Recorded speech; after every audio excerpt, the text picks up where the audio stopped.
کھانے کی ایک پلیٹ کے لیے وہ بچے اس کی طرف جھپٹ رہے ہیں اور کس طریقے سے وہ چاہتے ہیں کہ وہ کھانا, اس کا ایک چھوٹا سا لقمہ کاش ان کے پیٹ میں چلا جائے. اور یہ اتنے سارے بچے ہیں. 1 ماہ قبل یہ جو معاملہ شروع ہوا تھا, ہزاروں فلسطینی بچے شہید ہوئے ہیں. کھانا وہاں پر نہیں ہے, پانی نہیں ہے, ایندھن کی بندش ہے. ہسپتال وہاں کے 50% ہسپتال بالکل ناقابل استعمال ہو چکے ہیں. اور جو وہاں کے رفح کے غزہ کی جو پٹی ہے اس کے جنوب میں یہ رفح کی ایک بستی ہے, اور وہاں پر جو رہائشی ہیں وہ بھی بے بسی کی تصویر بنی ہوئی ہے اور دنیا بس تماشا دیکھ رہی ہے. عرب میڈیا کا انسٹاگرام پیج ہے, اس پر یہ ویڈیو شیئر کی گئی. اس میں ایک پلیٹ دال کے لیے بچوں کو لمبی قطار لگائے دھکوں کی صورت میں ایک دوسرے پر چمٹتے دیکھا جا سکتا ہے. اور اس ویڈیو کو دیکھ کر کوئی بھی ایسا شخص نہیں ہے کہ جس کے دل میں یہ درد نہ جاگے کہ یہ غزہ کے جو فلسطینی ہیں ان کے ساتھ جو ظلم ہو رہا ہے اسے روکا جانا چاہیے. لیکن بس 10,500 سے زائد لوگ اب تک جاں بحق ہو چکے ہیں, 26,000 زخمی ہیں, اور تقریباً ان جاں بحق ہونے والوں میں آدھے جو ہیں وہ بچے ہیں. یہ بچے جو کہ غزہ کے بچے ہیں یہ ہمارے اور آپ کے بچوں کے برابر ہیں, لیکن شاید ہم انہیں اپنے بچوں کے برابر سمجھتے نہیں ہیں. انہی بچوں نے, غزہ کے معصوم بچوں نے ایک پریس کانفرنس بھی کی, اور یہ بچے دنیا کا ضمیر جھنجھوڑنے کی کوشش کر رہے ہیں, اور انہوں نے کہا کہ اسرائیل ہمیں بھوکا مار رہا ہے اور دنیا صرف اور صرف دیکھ رہی ہے. ایک ایک لفظ جو کہ اس بچے کی زبان سے نکل رہا تھا. الشفا اسپتال کے باہر یہ پریس کانفرنس ہوئی. دنیا کا ضمیر جھنجھوڑنے کے لیے کافی ہے, لیکن دنیا کا ضمیر مردہ ہو چکا ہے. مردہ ضمیر نہیں جاگتے. شاید یہ بچہ جانتا نہیں ہے کہ اگر کوئی سویا ہوا ہو تو اسے جگایا جا سکتا ہے, لیکن مردہ ضمیروں کو جگانے کی کوششیں ناکام ہیں اور ناکام ہی ہو رہی ہیں. یہ بچہ کہتا ہے کہ 7 اکتوبر سے پوری دنیا کے سامنے اسرائیل ہم پر بمباری کر رہا ہے, نسل کشی پر تلا ہوا ہے, ہمیں بھوکا مار رہا ہے, ہمارے رشتہ داروں کو مار رہا ہے. پوری دنیا سے وہ جھوٹ بھی بول رہا ہے کہ وہ ایک حماس سے جنگ لڑ رہا ہے, لیکن حقیقت میں وہ ہم پر حملے کر رہا ہے, اور ہم موت کے منہ میں جا رہے ہیں. ہمارے ماں باپ مر رہے ہیں. ہم یہاں پر امن چاہتے ہیں, ہم یہاں پر تعلیم چاہتے ہیں, علاج, کھانے کے ساتھ ساتھ ساری چیزیں جو ہیں وہ جو کہ انسان کے لیے ضروری ہوتی ہیں ہم وہ چاہتے ہیں, لیکن ہمیں یہ تمام چیزیں یہاں پر نہیں رہی ہیں. اور جو حالات ہیں وہ یہی بتا رہے ہیں کہ اس میں اب ایک ہلکی سی, جس کو آپ کہتے ہیں کہ امید کی کرن شاید نظر آئی ہے کہ 3 دن کے لیے شاید وہاں پر کوئی جنگ بندی کی صورتحال سامنے آ جائے. لیکن جو اصل سٹیٹسٹکس ہیں وہ تو یہ ہیں کہ ہر 10 منٹ میں ایک بچہ, ہر 10 منٹ میں ایک بچہ وہاں پر مر رہا ہے, اور تقریباً 5,000 کے قریب بچے وہاں پر شہید ہو چکے ہیں.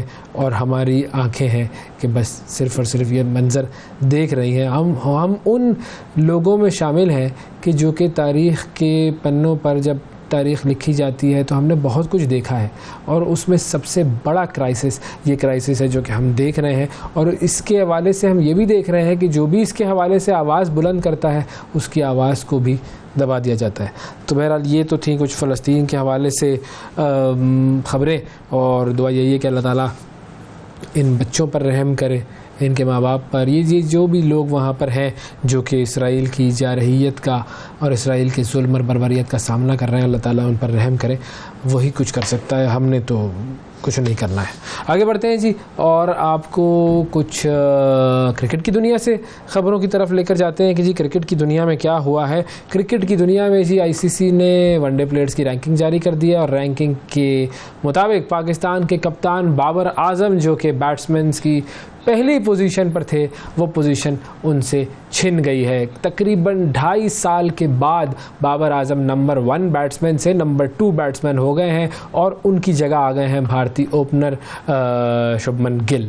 شبمن گل جو ہے وہ بھی بڑے زبردست کھلاڑی ہیں. ینگ ایج کے اندر انہوں نے ڈبل سینچری بھی اسکور کر لی ہے, اور بیٹنگ کا سٹائل بھی ان کا بڑا اچھا ہے, اسکورنگ مشین ہے وہ. شبمن گل کے جو رینکنگ میں 830 پوائنٹس ہو گئے ہیں تو وہ پہلے نمبر پر آ گئے ہیں, اور بابر جو ہے وہ 824 پوائنٹس کے ساتھ دوسرے نمبر پر ہیں. تقریباً 2.5 برس انہوں نے یہ اپنے پاس اعزاز رکھا کہ وہ پہلے نمبر پر رہے بیٹسمینز کی لسٹ میں, اور اب شبمن گل آ گئے ہیں پہلے نمبر پر, بابر اعظم آ گئے ہیں دوسرے نمبر پر, اور تیسرے نمبر پر ہیں جی جنوبی افریقہ کے کوئنٹن ڈی کاک.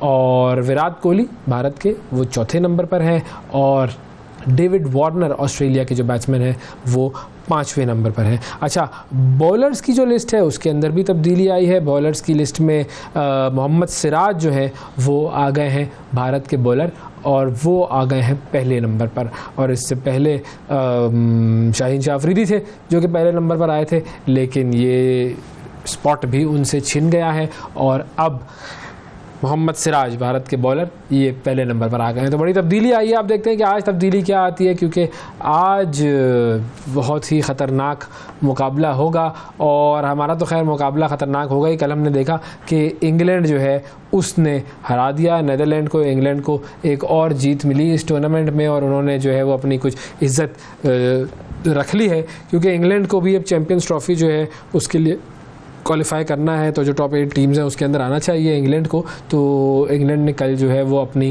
یہ فتح اپنے نام کی, اور اب وہ غالباً 7ویں نمبر پر آ گئے ہیں پوائنٹس ٹیبل پر. اب پاکستان کا جو مقابلہ ہے وہ ایک مقابلہ رہ گیا ہے, اور نیوزی لینڈ سے, نیوزی لینڈ کا ایک مقابلہ ہے پاکستان سے, اور افغانستان کا مقابلہ ہے ساؤتھ افریقہ سے. دیکھتے ہیں کہ کون سی ٹیم ایسی ہے ان تینوں میں سے جو آگے بڑھتی ہے اور پہنچتی ہے سیمی فائنل کی دوڑ میں. جو ٹاپ 4 ٹیمز ہیں اس میں کون سی ٹیم آئے گی, کیونکہ یہ تینوں ہی ٹیمیں بڑا زبردست کھیل پیش کر رہی ہیں. افغانستان نے بھی سب کو چونکایا ہے. نیوزی لینڈ تو خیر شروع کے بہت اچھے 4 میچز انہوں نے جیتے, پھر 4 میچز ہارے, تو وہ تھوڑی سی ان کی پرفارمنس ڈاواڈول ہے. سری لنکا ہم سب جانتے ہیں کہ سری لنکا کی پرفارمنس اچھی نہیں رہی ہے, تو ایک بہت زیادہ چانس ہے اس وقت نیوزی لینڈ کے لیے کہ وہ یہ میچ جیتے اور چلا جائے سیمی فائنل میں. لیکن آج جب مقابلہ ہوگا تو پتہ چلے گا. وہ کہتے ہیں کہ کرکٹ میں کچھ بھی ہو سکتا ہے, لیکن اب پتہ چلے گا کہ آج کیا ہوتا ہے جب نیوزی لینڈ اور سری لنکا کی ٹیمیں دوپہر 1:30 بجے آئیں گی سامنے ایک دوسرے کے اور کھیلیں گی, اور پھر دیکھتے ہیں کہ یہ جنگ جو ہے وہ کہاں پہنچتی ہے. اچھا جی, پاکستانی عوام ایک تو خیر وہ کرکٹ میچ تو دیکھ ہی رہے ہیں, لیکن جب ٹیلی ویژن آپ چلاتے ہیں تو بجلی خرچ ہوتی ہے, اور بجلی کے معاملات ایسے ہیں کہ پاکستانی عوام کے سر پر ایک اور بوجھ ڈال دیا گیا ہے. حکومت نے 1 مہینے کے لیے بجلی کی قیمت میں فی یونٹ 40 پیسے کا اضافہ کر دیا ہے. نیپرا نے بجلی مہنگی کرنے کا جو نوٹیفیکیشن ہے وہ بھی جاری کر دیا گیا ہے نیپرا کی طرف سے, اور نوٹیفیکیشن کے مطابق اضافہ جو ہے وہ سپتمبر کی فیول پرائس ایڈجسٹمنٹ کی مد میں کیا گیا ہے, اور یہ نومبر کے بلز میں آپ کو آ جائے گا یہ اضافہ نظر, اور آپ کو پتہ چل جائے گا کہ آپ نے کتنا زیادہ پیسہ دینا ہے.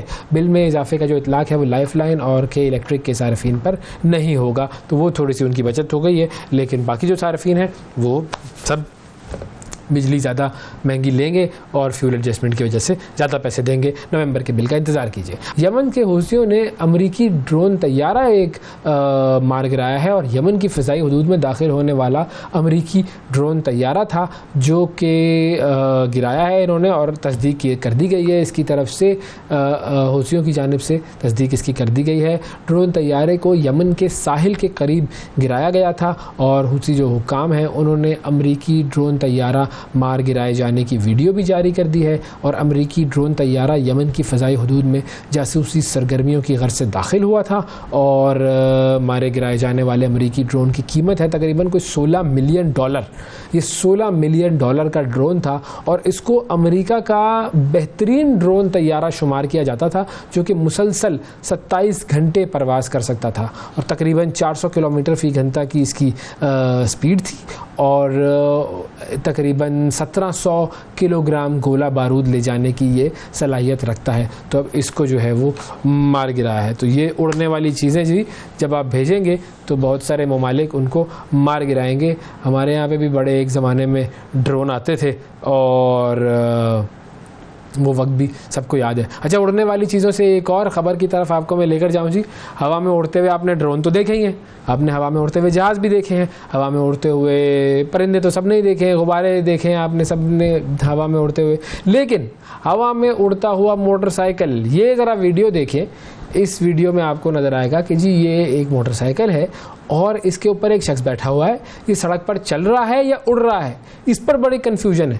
جن لوگوں نے سوشل میڈیا پر یہ ویڈیو دیکھی وہ کہتے ہیں کہ بھائی یہ اڑ رہا ہے اور یہ چل نہیں رہا ہے, یہ سڑک پر اڑنے والا ایک بائک ہے. یہ وائرل ہے اس وقت سوشل میڈیا پر. امریکی شہری ہے, اسٹار وارز کا جو کردار ہے مینڈل لورین, اس کا روپ دھارے یہ شخص ہے جو کہ اس کے اوپر بیٹھا ہوا ہے. اور ہیلووین کے موقع پر یہ وائرل ویڈیو آئی تھی. اس شخص نے اپنی موٹر سائیکل کو بیسیکلی تبدیل کچھ اس طریقے سے کیا ہے کہ اس کے پہیے چھپ گئے ہیں اور وہ سڑک پر چلنے کے بجائے ایسا لگتا ہے کہ ہوا میں اڑتی ہوئی نظر آتی ہے. تو وہ لوگ بڑے کنفیوز ہو رہے ہیں, بڑا پسند کیا جا رہا ہے, بڑے دلچسپ تبصرے کر رہے ہیں لوگ اس کے اوپر کہ یار یہ بڑی کمال چیز جو ہے وہ بنائی ہے اس شخص نے. اب دیکھیں کریٹیوٹی ہے نا بھائی, کریٹیوٹی جو ہے اس کی تو خیر کوئی حد نہیں ہوتی, اور انسان اپنی سوچ سے انسان کیا کیا کر سکتا ہے.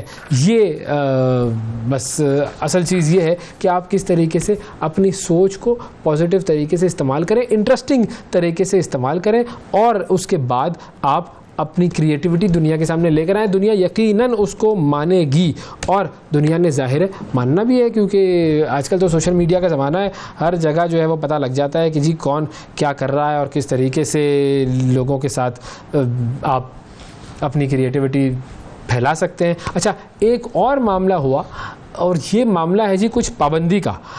راشدہ طلیب, یہ ہم سب جانتے ہیں امریکی سیاستدان ہیں, کانگریس میں اب یو ایس کانگریس نے ان کے خلاف ووٹنگ ہوئی. اب ان کے خلاف ووٹنگ کیوں ہوئی ہے, وہ بیسیکلی سلسلہ یہ ہے کہ انہوں نے فلسطین کے حق میں بات کر دی, اور امریکہ جس کی جو فرسٹ امینڈمنٹ ہے جس کے آئین کی, وہ یہ کہتی ہے کہ ہر شخص کو اپنی بات کرنے کا حق حاصل ہے. کوئی بھی شخص ایسا نہیں ہے کہ جس کی زبان بندی کی جائے گی.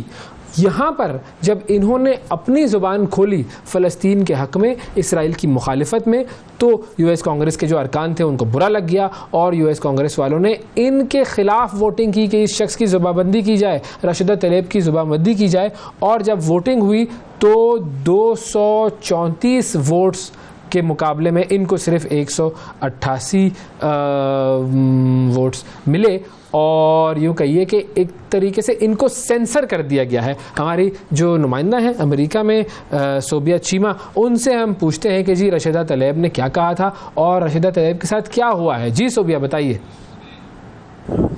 جی بالکل, امریکی ایوان نمائندگان کی ڈیموکریٹک رکن جن کا نام راشدہ طلیب ہے اور وہ کانگریس کے واحد فلسطینی نژاد امریکی قانون ساز ہیں, ان کی جانب سے غزہ میں جاری اسرائیلی جارحیت کے خلاف بیانات کو جو ہے وہ بنیاد بنا کر راشدہ طلیب کے خلاف جو ہے ایوان میں ایک تحریک منظور کی گئی ہے.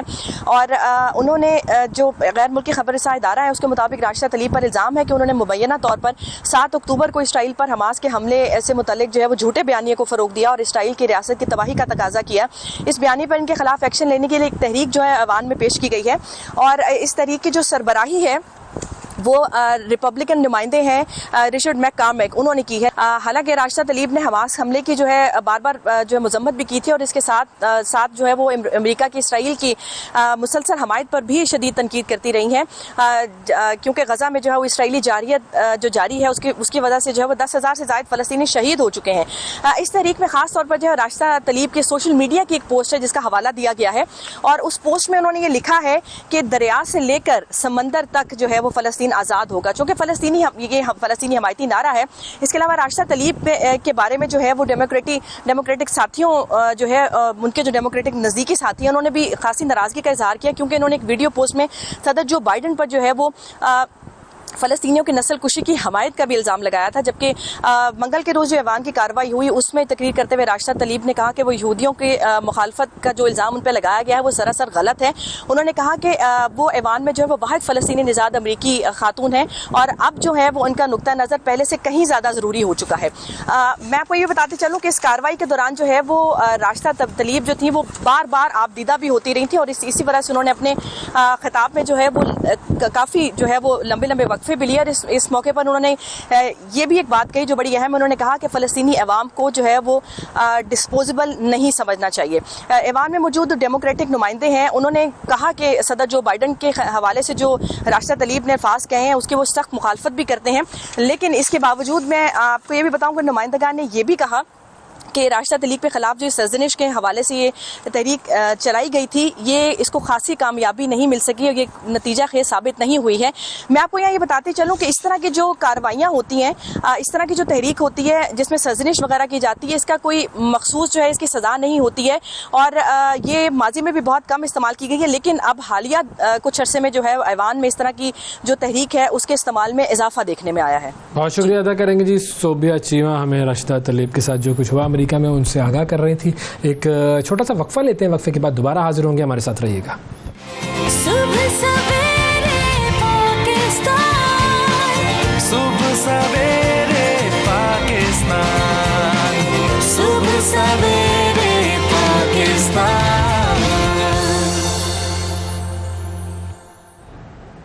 Welcome back. صبح سویرے پاکستان میں ایک مرتبہ پھر خوش آمدید. لندن سے ایک خاتون پاکستان آئی ہیں اور یہ خاتون جو ہے بھائی کیمرہ چلاتی ہیں اور کیمرہ چلانے کی مہارت ان کی ایسی ہے کہ انہیں یو کے میں فوٹوگرافر آف دا ایئر کا ایوارڈ دیا گیا ہے. سال کی بہترین فوٹوگرافر انہیں وہاں پر قرار دیا گیا. اس کے علاوہ انہیں بورن سروائیور یو کے ایوارڈ بھی مل چکا ہے، جو کہ ان لوگوں کو دیا جاتا ہے کہ جن کی زندگی میں بہت ساری اسٹرگلز ہوتی ہیں لیکن وہ اپنی تمام اسٹرگلز کو پیچھے چھوڑ دیتے ہیں. جو بھی مشکلات اور مسائل ان کی زندگی میں ہوتے ہیں ان کو پیچھے چھوڑتے ہیں اور اپنے ٹارگٹس کو اچیو کرتے ہیں. یہ شخصیت جن کا تعلق اٹک سے تھا وہ یہاں پر اٹکی نہیں، وہ گئی یو کے اور یو کے میں جا کر انہوں نے فوٹوگرافی کا کام کرنا شروع کیا اور بڑی زبردست فوٹوگرافی کرتی ہیں جی. ان کی فوٹوگرافی کے کچھ نمونے ساتھ ساتھ آپ کے ہماری اسکرین پر چل رہے ہیں، وہ آپ دیکھ سکتے ہیں. فیشن فوٹوگرافی بھی کرتی ہیں، ایونٹس کی فوٹوگرافی بھی کرتی ہیں، ای کامرس فوٹوگرافی بھی کرتی ہیں. ہم بات کریں گے جی سمیہ شریف سے. السلام علیکم. وعلیکم السلام. کیسی ہیں سمیہ؟ ٹھیک ٹھاک ہیں آپ؟ جی اللہ کا شکر. یو کے سے آپ یہاں آئی ہوئی ہیں، موسم میں کوئی زیادہ تبدیلی تو آج کل نہیں لگ رہی ہوگی؟ ایکچولی کافی تبدیلی ہے. کیسے بھائی؟ وہاں تو سردی ہوتی ہے، یہاں پر بھی اب سردیوں کا کچھ آغاز سا ہوا جا رہا ہے. وہاں پہ دن میں جو سردی ہوتی ہے یہاں پہ ابھی رات کو ہے. ابھی وہ ہاں ٹھیک ہے صحیح. تو تھوڑا بہت معاملہ جو ہے وہ کچھ قریب آ گیا ہے. اچھا جی، فوٹوگرافی سب سے پہلے تو آپ کی جو بیسک ڈومین ہے اس کی طرف ہم آئیں گے کہ فوٹوگرافی کی طرف آپ آئیں کیسے اور کیسے آپ نے یہ کیا جادو کیا کہ وہ آپ کو کہہ رہے ہیں photographer of the year? Basically میں جب یہاں پہ پاکستان میں رہتی تھی تو کافی آرٹسٹک نیچر تھی میری. اچھا. میں پینسل اسکیچز بناتی تھی، میں آئل پینٹنگز کیا کرتی تھی.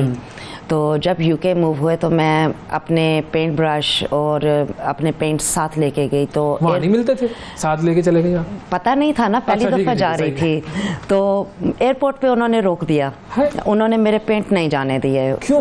یہ کیا بات ہوئی؟ مے بی سیکورٹی ریزنز ہوئیں گی، جو بھی ہوگا. تو جب میں پھر وہاں پہ گئی تو کافی مہینے تک جو ہے یہ بھی نہیں پتا تھا میں کہاں سے جا کے لوں، کیا کروں، کہ ایک نئی کنٹری ہے، ابو کی طرف سے اجازت بھی نہیں ہے پینٹس کی، تو فائنڈ آؤٹ کیسے کروں، تو کیا کروں. کیا کہا آپ نے؟ کس کی ابو کی طرف سے اجازت بھی نہیں ہے پینٹنگ کی؟ جی. یہ کیا بات ہے؟ پینٹنگ وینٹنگ کی تو ابو اجازت دے دیتے ہیں نارملی. میرے ابو جی جو ہے وہ چاہتے تھے کہ میں لڑکیوں والے کام زیادہ کروں. اچھا. تو میں ان کا بیٹا بنی، تو میرا ہمیشہ لڑکوں والے کاموں میں زیادہ رجحان رہا. لڑکوں والے بہت سارے کام صحیح نہیں ہوتے، کیا کریں بھائی لڑکوں، تمہیں پتہ ہے.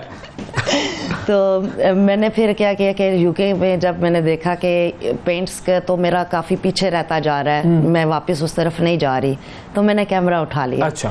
تو میں نے کیمرے میں پہلے جو اس فیلڈ میں آلریڈی لوگ تھے ان سے تھوڑی اگلی ٹریننگ لی.